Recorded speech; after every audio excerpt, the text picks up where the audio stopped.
Well, we have some breaking news coming in from the Ukrainian capital of Kyiv. A high-rise residential building has been badly shelled in Kyiv.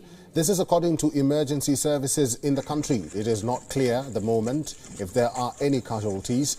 The authorities are still assessing the number of victims. But the visual coming in from Kyiv shows officials rescuing injured civilians. They posted a picture of the tower block with a hole covering at least 5 floors blasted into the site. This comes after Russian Foreign Minister Sergei Lavrov said that Kremlin's military operations will not target civilian infrastructures.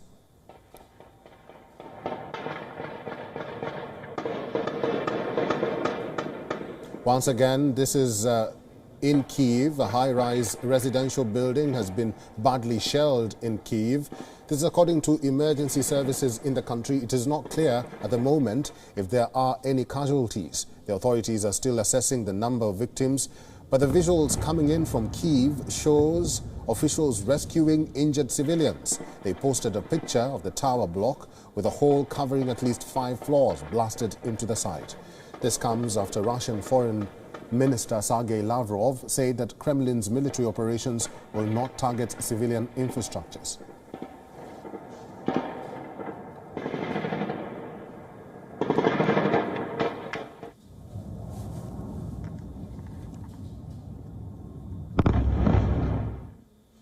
While the capital city of Kyiv remains on the edge, other Ukrainian cities are also battling a mounting offensive by Russian forces. The biggest development today comes with southern Ukraine. Russian news agencies say or claim that Russian forces have captured southeastern Ukrainian city of Melitopol. The fate of about 150,000 residents of Melitopol hangs in the balance. If confirmed, the fall of Melitopol would be the first significant population center seized by the Russian forces since the invasion began. Moscow has launched coordinated cruise missile and artillery strikes on several cities.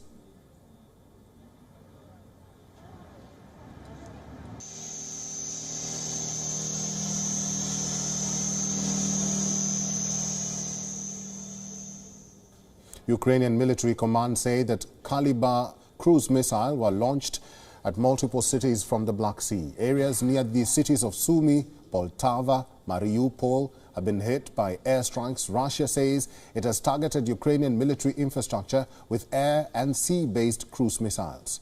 Fighting has been underway near southern Ukrainian cities of Mariupol, Kherson, Mykolaiv and Odessa.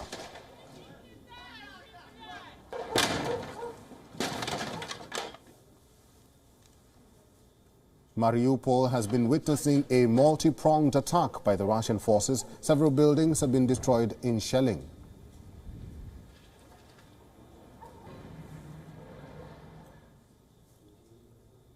In Kherson, in the south, a massive explosion was reported at a gas station, though the cause of the explosion has not been verified.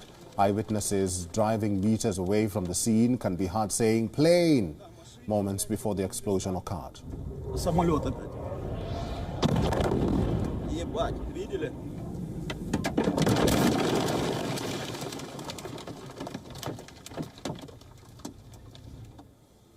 On Friday, CCTV footage showed Russian military vehicles moving in the Kherson region.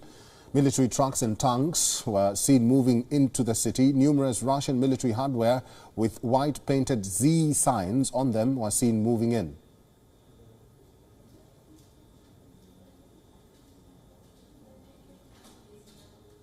In the northern city of Chernihiv, relentless shelling sparked fire at a security service of Ukraine building. The 2-story building was hit by shelling and no injuries were reported.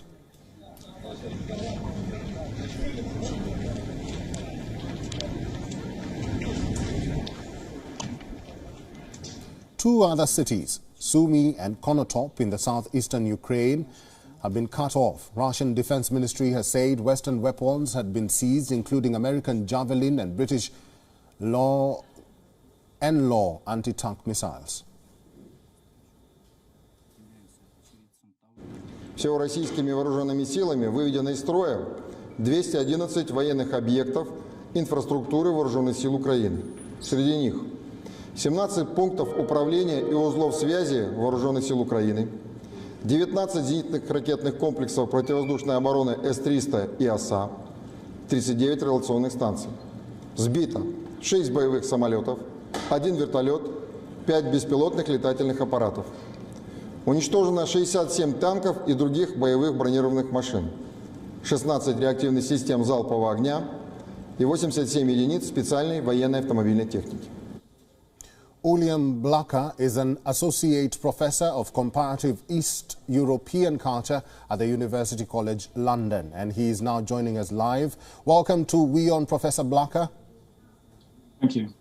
Professor, what do you make of the statements by Russia that the Kremlin wants to free Ukraine from oppression? Well, it's ridiculous, and as with many statements made by the Kremlin, you simply take it and turn it upside down and you'll get the truth. Ukraine is a country which has democratic free elections. It regularly has changes of power, changes of government, changes of president.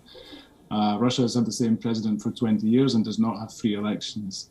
It does not have freedom of speech. Ukraine has freedom of speech.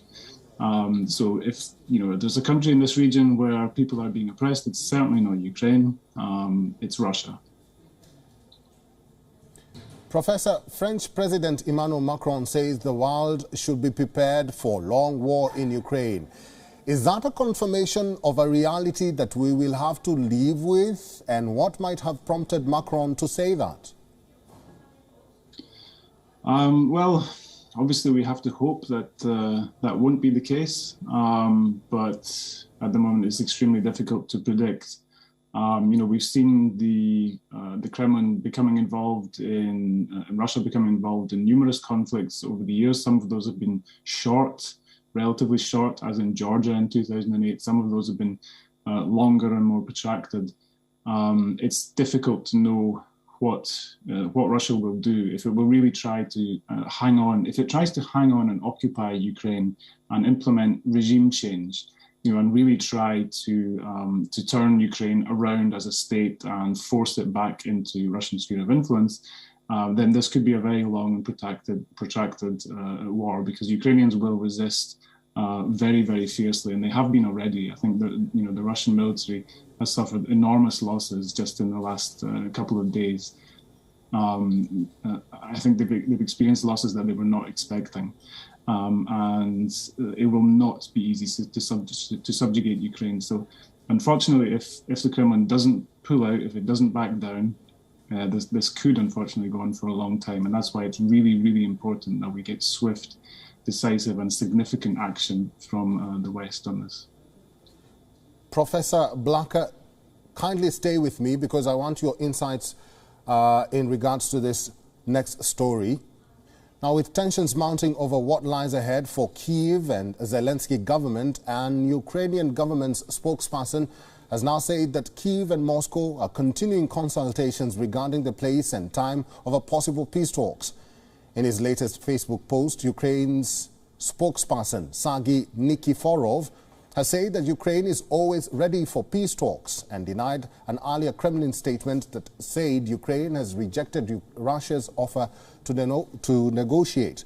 The development comes as Russian forces continue to march forward to siege the Ukrainian capital of Kyiv and overturn Zelensky's government. Kremlin said earlier on Friday that it had offered to meet Ukrainian officials in the Belarusian capital of Minsk, but that Ukraine had instead proposed Warsaw as a venue. These differences unfortunately led to a pause in confirming a new place for the negotiations. Russia's military invasion has now entered its third day, with the latest reports indicating that Russian troops are heading towards the capital from several directions. Putin launched the military attack on Ukraine on Thursday, days after recognizing two separatist-held enclaves in eastern Ukraine as independent regions.